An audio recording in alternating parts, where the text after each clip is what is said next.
We remain steadfast in our commitment in delivering local news that matters. Stories that inspire. Enriching the lives of Filipinos in the Philippines and across the globe. This is your GMA Regional TV.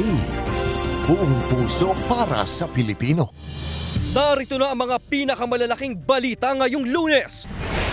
Sitwasyon sa mga terminal ng bus at pantalan sa Batangas. Ngayon nagsisipagbalikan na ang mga nagbakasyon sa iba't ibang probinsya. Alamin.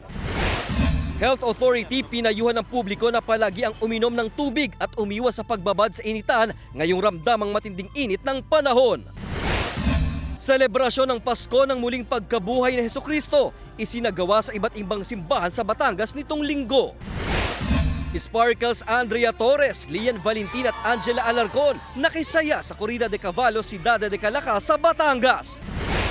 At may Guardian Alien mapapanood na sa GMA Prime simula mamayang gabi.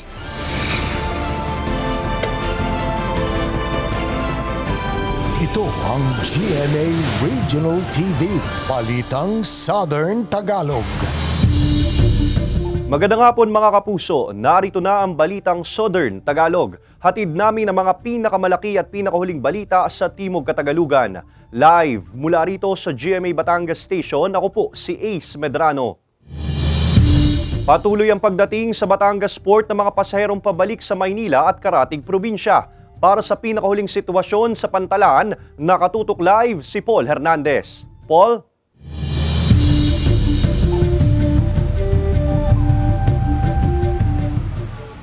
Ace, wala na yung mahabang pila sa ticketing stations dito sa Batangas Port. Mga nagsisibalikang pasahero galing probinsya ang marami ngayon dito. Mabilis na napupuno ng mga pasahero ang mga bus pa Metro Manila sa compound ng Batangas Port. Galing sila sa mga probinsya ng Mindoro, Romblon at parte ng Visayas. Kailangan daw tanggapin ng mga nagsipagbakasyon na back to work at school na sila. Nakakuha ko ng ticket kanila lang mga around 7:50 a.m. ng umaga. So grabe yung gutom, pagod, and back to the reality again.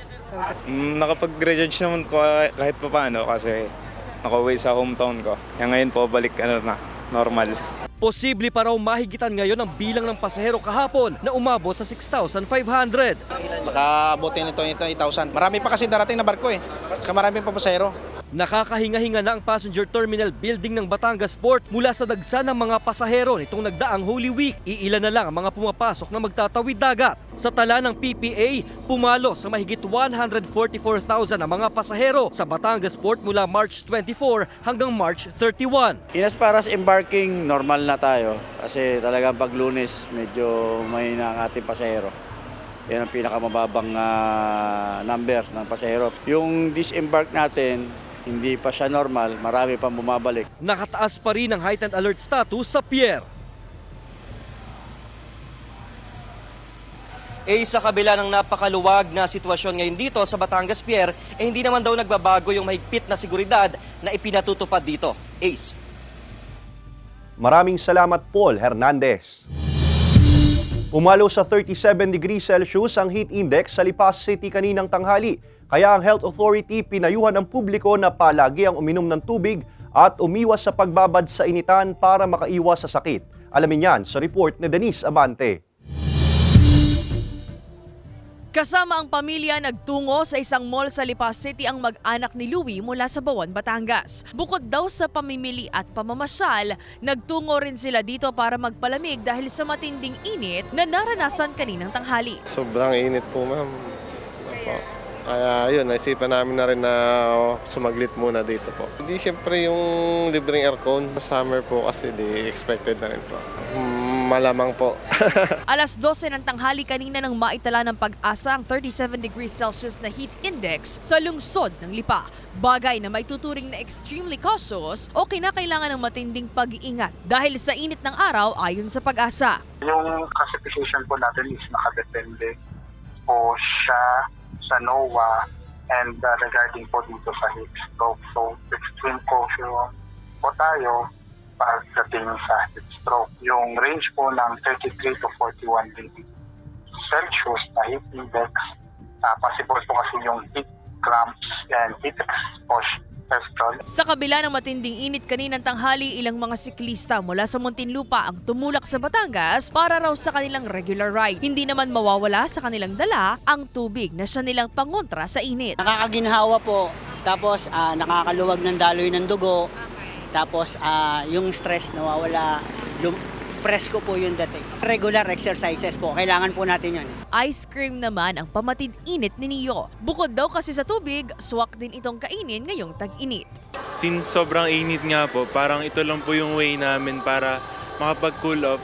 And cheap lang din po siya para sa mga students na kagaya namin. Bearable pa naman po siya, pero kung wala po akong appliances sa bahay, siguro po sobrang banas po talaga. Payo ng Health Authority sa mga residente ngayong pumasok na ang tag-init at nakararanas ng mataas na heat index sa ilang bahagi ng Calabarzon. Magbaon po lagi sila ng tubig tuwing sila iaalis. At kung maiiwasan po, lalo na po sa mga senior, na wag muna lumabas ng bahay pag sobra po ang init. At sila ay magbaon din ng payong or sombrero. Para po sa ganun ay hindi sila ma-high blood din sa kanilang pupuntahan. Minsan po kasi ganun eh. Kasama si Kel Ravaca, Denise Abante, Balitang Southern, Tagalog. Patayan 2 katao habang 22 pasaherong sugatan ng sumalpok sa puno ang sinasakyan nilang jeepney sa Lubo, Batangas. Nakatutok si Paul Hernandez. Disgrasya ang sinapit ng jeepney na ito habang pauwi galing beach outing sa Barangay Malabrigo, Lubo, Batangas hapon nitong Sabado. Ayon sa Lubo Municipal Police Station, binabaybay ng magpapamilya ang inarkilang jeep ang pababang bahagi ng kalsada. Nagpagewang-gewang pa raw ito bago tuluyang tumama sa isang puno. Patay ang driver at isang pasahero habang sugatan ng 22 pang iba pang sakay. Medyo nataranta na rin yung driver, nag-swerve siya ng pakiliwat kanan ayon doon sa isa sa mga surviving na katabi niya. But tumama siya sa railings po ng daan po. Lumalabas pa sa investigasyon, overloaded ang jeep na pabalik na raw sana sa Santo Tomas, Batangas. Hindi naman daw lasing ang driver nito. Yung jeep po na yun is old model na po. Ang tanda ko po, ang the most to na kaya ng mga old model na mga sasakyan is mga 8 persons in either side. At yung pong sakay ho nun is mga nasa 24 po sila, including mga bata po. Sinusubukan pang makipag-ugnayan ang GMA Regional TV Balitang Southern Tagalog sa kaanak ng mga nasawi. Pero sa testimonya ng mga nakaligtas sa pulisya, tanggap daw nilang aksidente ang nangyari. Nagpapatuloy pa ang investigasyon. Paul Hernandez, Balitang Southern Tagalog. Umabot sa 29 na insidente ng pagkalunod mula sa magkakahiwalay na lugar ang naitala ng PNP nitong katatapos lang na Semana Santa. Pinakamarami rito ay mula sa Calabarzon kung saan 10 ang naitalang nasawi. 6 na insidente naman ang naitala mula sa Ilocos Region at Cagayan Valley, habang 5 sa Bicol Region. Samantala sa kabuuan, naging mapayapa umano ang naging paggunita sa Semana Santa sa buong rehiyon ayon sa PNP Calabarzon. Batay sa kanilang datos, nagkaroon ng pagbaba sa mga insidente ng krimen noong March 25 hanggang 30 kumpara noong March 19 hanggang 24. Ayon sa PNP Calabarzon, bumaba ang kabuuang insidente ng krimen mula 816 sa 678. Dagdag bawas sa mga produktong petrolyo ang sasalubong sa mga motorista ngayong unang linggo ng buwan na ipatutupad bukas April 2. Sa pagtataya ng Department of Energy, 45 centavos ang dagdag presyo sa kada litro ng gasolina, habang posible naman ang 60 centavos na bawas presyo sa kada litro ng diesel at mahigit piso sa kada litro ng kerosene. Dahil pa rin yan sa nagpapatuloy na kaguluhan sa Middle East at pagbaba naman sa supply at demand sa langis ng mga malalaking bansa. Samantala, inanunsyo naman ng kumpanyang Petron Corporation na epektibo ngayong araw ang pisong tapya sa kada kilo ng LPG. May 30 centavos kada kilogram din na bawas presyo ang Regasco. Kasunod ito ng pagbaba ng international contract price nito ayon sa Department of Energy. Isinagawa sa iba't ibang simbahan sa Batangas nitong linggo ang selebrasyon ng Pasko ng muling pagkabuhay ni Hesukristo. Tunghayan yan sa report ni Paul Hernandez. Sa pagbabasbas ng Easter fire, sinimula ng mga taga Batangas City ang Easter Vigil Mass sa paniniwalang ang liwanag ng apoy ang kumakatawan kay Hesukristo sa muli niyang pagkabuhay matapos ipako sa krus. Sa loob ng Minor Basilica of the Immaculate Conception, nagpugay ang mga nagsisimba sa imahe ni Jesus. May Easter Vigil din sa Taal Basilica sa Taal, Batangas. May handog pang sayaw ng pagbati sa resurreksyon ni Hesukristo. Sa Archdiocesan Shrine and Parish of St. James the Greater sa Ibaan, Batangas, ipinrosisyon ng mga life-size images ng mga santo bago pa ang inaabangang salubong ni Maria at Hesukristo. Inabangan ang pagdagit o pag-aalis ng anghel sa itim na belo ni Maria hanggang magtagpo ng mag-ina sa harap ng simbahan. Dito, inalaya ng mahal na ina ng sayaw ng pagbati, tradisyon ng mahigit 100 taon nang isinasagawa. Tanda po ito ng kagalakan natin sa muling pagkabuhay at sa misyong ibinigay sa atin ni Jesus na ibahagi ang kanyang muling pagkabuhay sa lahat ng tao. Puno ang simbahan ng mga mananampalataya, sentro ng sermon ng bili ng pagbabagong buhay sa pag-iisip man, pagsasalita o gawa. Gumising na po tayo. Naiwan natin ang mga nagpapasama sa ating pamumuhay bilang mga tapat na Kristiyano. Naghahanap si Jesus hanggang ngayon, hindi ng mga Easter egg, ngunit tayo ay kanyang pilit na dinatagpo. Ipinagdiwang din ng mga Katoliko sa San Juan, Batangas ang Pasko ng muling pagkabuhay sa pamamagitan ng tradisyonal na salubong at dagit sa San Juan Nepomuceno Parish Church. Isang batang nakabihis anghelang nag-alis ng telang nakataklob sa imahe ni Birheng Maria, hudyat ng pagtatapos ng kanyang pagluluksa at simbolo naman ng galak matapos ang muling pagkabuhay ng kanyang anak na si Jesus. Nagtanghal din ng ilang kabataan ng sayaw ng pagbati bilang pagpaparangal sa imahe ng La Resurrection o Jesus na muling nabuhay at Birhen Alegria o Birhen ng Salubong. Sa pagtatapos ng Semana Santa na taon na ginugunita ng mga Katoliko, panawagan ng simbahan na bitbitin sa pang-araw-araw na buhay ang mga iniwang aral ni Hesukristo at patatagin pang lalo ang pananampalataya sa Kanya. Kasama si Buhay Adante Jr., Paul Hernandez, Balitang Southern Tagalog. Mga kapuso, bukas araw ng Martes, April 2, mawawalan ng supply ng kuryente ang ilang barangay sa lungsod ng Tanawan at bayan ng Alitagtag, Padre Garcia at Lian, Batangas. Simula alas 8:30 ng umaga hanggang alas 4:30 ng hapon. Bunsod ng installation ng poste, extension ng linya at installation ng transformer, kalinsabayang row clearing ng mga linya.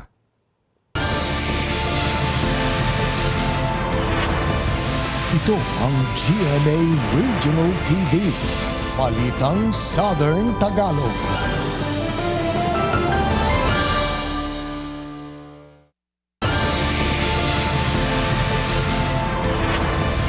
Ito ang GMA Regional TV, Balitang Southern Tagalog.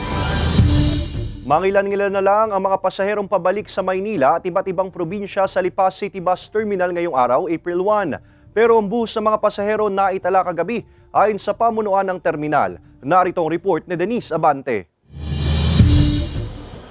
Pailan-ilan na lamang ang mga pasaherong dumarating sa Lipa City Bus Terminal pa Maynila at karatig probinsya magtatanghali kanina. Kumpara yan sa pagdagsa ng mga pasahero kaninang madaling araw hanggang alas 6 ng umaga. Ang mag-anak ni Aling Emelinda pauwi na sa Naik, Cavite mula sa bakasyon sa Taysan, Batangas. Ngayong Lunes ng umaga nila napiling bumiyahe para iwas daw sa dagsa ng mga pasahero. Kasi kahapon, linggo, maraming sasakay. Mahirap magbiyahe bukod sa traffic. Mahirap din sumakay kasi agawan ng medyo maluwag naman, hindi kagaya ng Huwebes. Mahirap bumiyahe. Dating at alis ang mga bus na nagsasakay sa mga pasahero. Nakatulong daw ang mga karagdagang bus na naghakot ng mga pasahero kaya hindi naipon ang mga pasahero sa terminal ayon sa dispatcher na si Nilo. Yung ma'am kanina karamihan talaga yung mga nag-umpisa sa ng 3:30.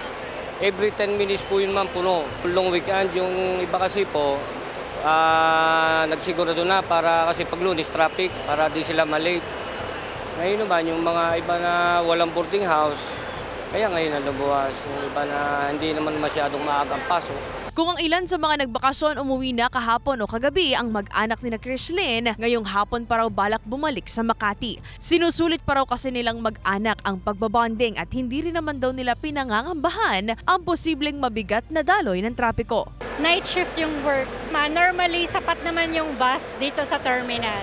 Maayos naman, nakapagpunta kami sa iba-ibang church sa Batangas. Inaasahan ko na marami akong kasabay pa uwi ng Manila. Most likely, hindi masyadong matraffic kasi sa Skyway normally dumadaan yung bus. Pagtitiyak naman ng ilang bus operators na sapat pa rin ang mga bibiyaheng mga bus. Ay ngayon po ma'am pahapon ay okay na. Ang talagang karamihan ma'am yung umaga talaga. Hanggang mga alas 12 yan ay hindi na po tayo tatambak. Ay maayos po naman. Nung Biyernes karamihan po paluwas.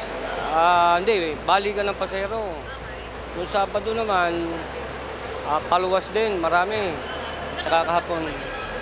Okay naman po. Kasama si Kel Ravaca, Denise Abante, Balitang Southern Tagalog. Niyanig ng magnitude 4.9 na lindol ang Mamburao Occidental, Mindoro pasado alas 7 ng gabi kagabi. Tectonic ang pinagmulan ng lindol na may lalim na 23 kilometro. Naramdaman ang intensity 4 sa ilan pang lugar sa Mamburao, Abra de Ilog, Santa Cruz, Occidental, Mindoro, maging sa Puerto Galera, San Teodoro, Baco at Calapan City sa Oriental, Mindoro. Intensity 3 naman sa Paluan, Occidental, Mindoro at Nauhan sa Oriental, Mindoro. Naramdaman din ang pagyanig sa ilan pang lugar sa Mindoro provinces, maging sa ilang lugar sa Batangas. Wala namang naitalang pinsala dahil sa lindol. Simula ngayong araw ng Lunes, April 1, magkakaroon ng mga biyahe ang Philippine National Railways o PNR sa rutang Lucena, Calamba, Lucena. Titigil ang mga tren sa istasyon ng Lucena, San Pablo at Calamba, maging sa mga flag stop sa Sariaya, Lutucan, Candelaria, Chaong, Salalig, Iri, College, Los Baños, Masili at Pansol. Alas 5 na madaling araw mula Lucena hanggang Calamba, habang 5:45 PM naman ang biyahe mula Calamba hanggang Lucena. Para sa karagdagang anunsyo sa mga biyahe ng PNR, bisitahin lamang ang official Facebook page ng Philippine National Railways. Nagpapakita ng pagiging masayahin ng mga Pinoy ang pagsakay ng mga Pilipino sa April Fool's Day ayon sa isang sociology professor. Narito ang report ni Paul Hernandez.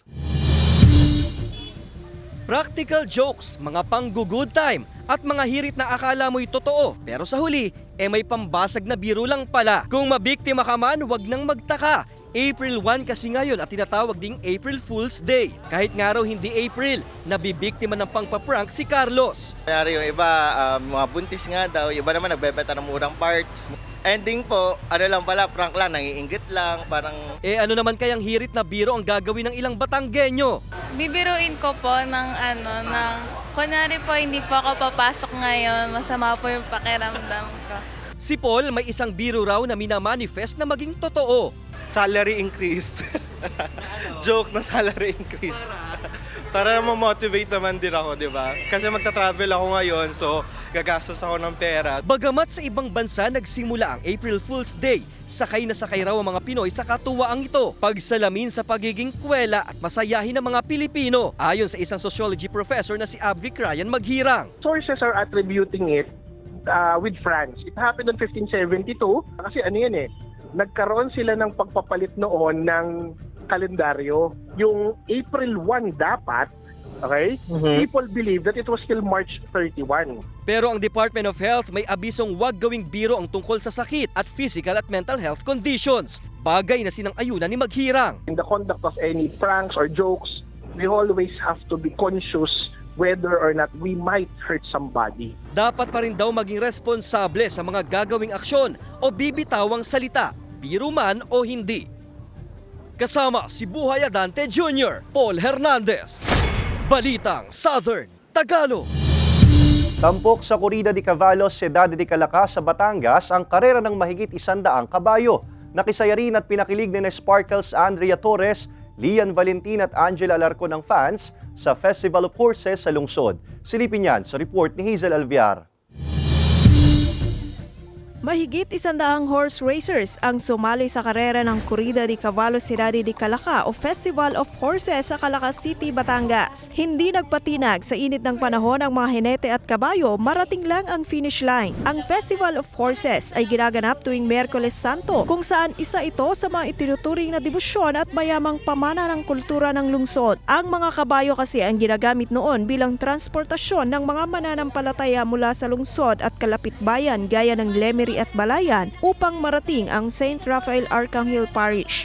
At sa paglipas ng panahon, isa na ito sa mga ipinagdiriwang nakapistahan sa lungsod. Mula Bulacan, dumayo si Allen sa syudad para makisaya at sumali sa horse racing. Taon-taon raw silang dumadayo sa lugar lalo pat nakailang panalo na rin ang kanyang kabayo. Para mag-enjoy kami dito.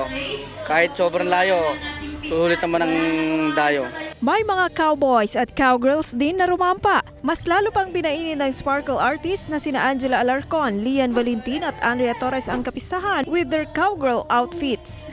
Sing-init ng panahon ang pagtanggap ng mga kalakazen sa performance si Angela Alarcon.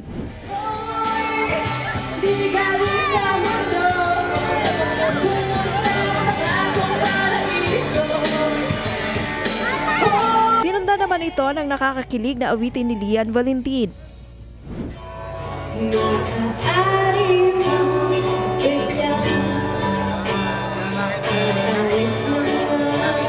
At lalo pang nasiyahan ang mga dumalo sa performance si Andrea Torres.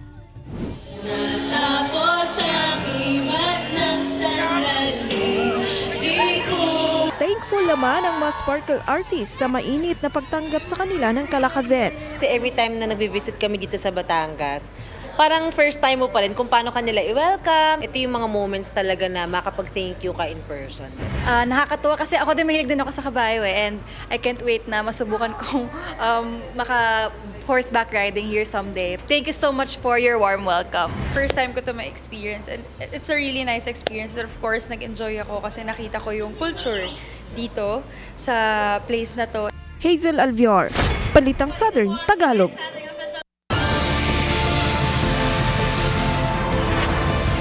Ito ang GMA Regional TV, Balitang Southern Tagalog.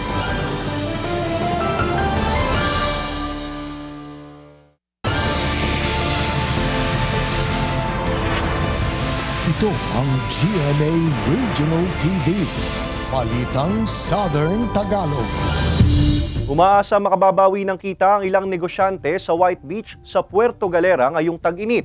Naitala naman ng Puerto Galera LGU ang mahigit 18,000 na turista nitong nakaraang Holy Week. Narito ang report ni Denise Abante.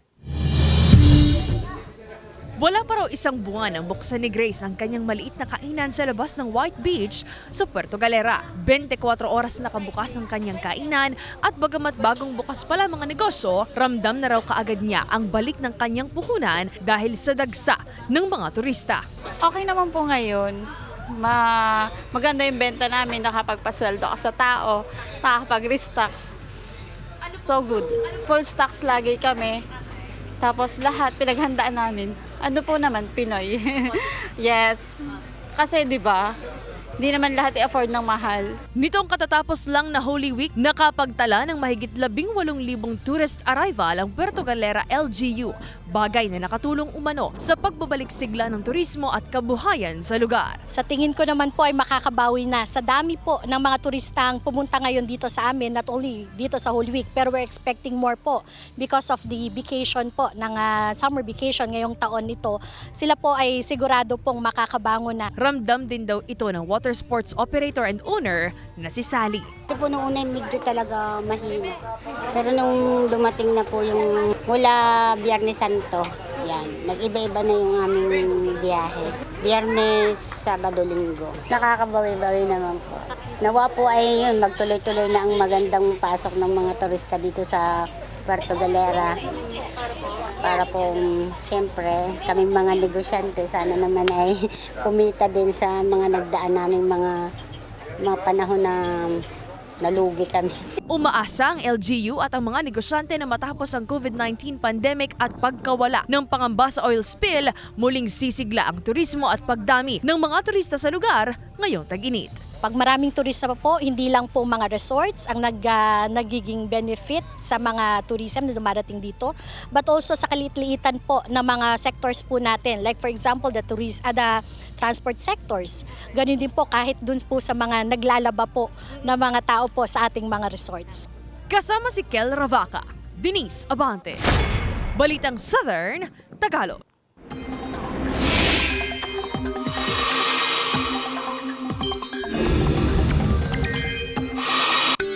Mga kapuso, patuloy na mararanasan ang malinsangang panahon sa ilang bahagi ng bansa ayon sa Pag-asa. Naritong report. Mga kapuso, malinsangang panahon pa rin ang mararanasan sa malaking bahagi ng bansa. Ayon sa Pag-asa, nakakaapekto sa bansa ang Ridge of High Pressure Area o HPA sa eastern sections ng Northern o Central Luzon. Sa ganitong kondisyon, mas kakaunting ulap ang nabubuo kaya mas maliit ang tsansa ng ulan at mas mainit ang panahon.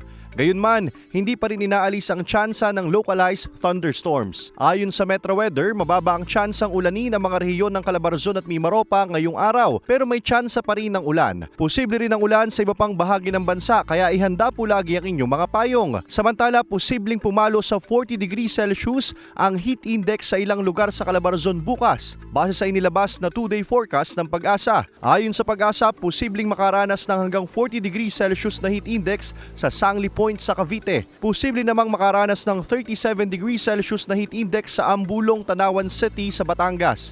Habang posible namang umabot sa 38 degrees Celsius ang heat index sa Infanta, Quezon. Ace Medrano, Balitang Southern Tagalog. Patuloy ang pagdagsa ng mga pasahero sa Batangas City Grand Terminal matapos ang Semana Santa. Alamin yan sa report ni Paul Hernandez. Ang mga dala ni AJ pauwi sa Batangas City para sa Holy Week vacation, bit-bit na rin pabalik sa Makati. Nadagdagan pangaraw dahil sa pasalubong. Ano po kahapon alam po naming punuan tsaka traffic po. Gawa ng lahat pabalik. Bukod sa mga bit-bitin, nagpahirap daw kay Saidilin ang pila ng mga pasahero sa Batangas City Grand Terminal. Mahaba-haba din po yung pasahero na pumasok dito. Pero mabilis naman po yung transaction nila. Umabot sa 18,000 pasahero ang umuwi pa Maynila kahapon ayon sa pamunuan ng terminal. Doble ang bilang na yan sa inaasahan nilang volume. Siguro na doble siya ng halos 100% dahil 10,000 yung ina-expect namin. Tapos man ang holiday break, nagpapatuloy lang ang mahigpit na seguridad sa terminal. Nakatayo na rin ang metal detector sa departure area. Karagdagang sa security and safety natin mga pasahero, maging ligtas, mga bus drivers natin, conductors at saka mga kapwa pasahero nila hanggang sa makarating sila sa pupuntahan para na-check natin ang bawat isa na dumadaan dito. Hanggang mamaya, posible pang pumalo sa 10,000 ang bilang ng mga pasahero sa Batangas City Grand Terminal. Kasama si Buhay Adante Jr., Paul Hernandez. Balitang Southern Tagalog. Mapapanood na sa GMA Prime ang My Guardian Alien simula mamayang 8:50 PM pagkatapos ng Black Rider. Samantala, mas ramdam daw ni Sparkles Bianca Umali ang pagbabago sa career ngayon. Naritong report ni Hazel Alviar. Officially back ang reyna ng primetime na si Marian Rivera. Abangan ang out of this world na pagganap ni Marian bilang may bahay at alien sa serye. Bago pa man ang ganyang extraordinary comeback, may hataw performance sa All Out Sundays kahapon si Marian kasama si Rafael Landicho. Nakipagkulitan din sa ayos barkada ang cast members na sina Gabby Concepcion, Max Collins at marami pang iba. Nagpakita naman ng suporta kay Marian at sa cast ng My Guardian Alien ang Kapuso Stars, gaya ng mga bida ng Pulang Araw pati na sina Ruru Madrid, Jillian Ward at Heart Evangelista. It gives me so much pleasure to congratulate you, Madame Marian, because finally, after many years, you are back where you belong on GMA Prime. From my heart to yours, congratulations and welcome back, Queen of Primetime. Sa halos 2 dekada sa showbiz, mas ramdam daw ngayon ni Sparkle star na si Bianca Umali ang malaking pagbabago sa kanyang karir. 2009 ang opisyal niyang pinasok ang pag-aartista pero pag-amin niya, mababa raw ang kanyang self-esteem noon. Ayon sa sangre actress, sa lahat ng pangyayari sa buhay niya, ngayon siya pinaka naging stable at may peace of mind. Nag-collab naman sina Kapuso Princess Barbie Forteza at Chinita Princess Kim Chu sa kanilang vlog. Napag-usapan ng dalawa ang posibleng pagkakaroon nila ng project at comedy raw ang isa sa mga nais silang gawin. Hazel Alviar, Balitang Southern Tagalog. Samantala, mapapanood niyo po ang episode na ito at iba pang pinakahuling lokal na balita sa official website ng GMA Regional TV, www.gmaregionaltv.com. Pwede rin kayong bumisita sa aming official YouTube channel, GMA Regional TV, at i-click ang subscribe button para sa pinakamainit na balita mula sa rehiyon. Dahil sa GMA Regional TV, local news matters.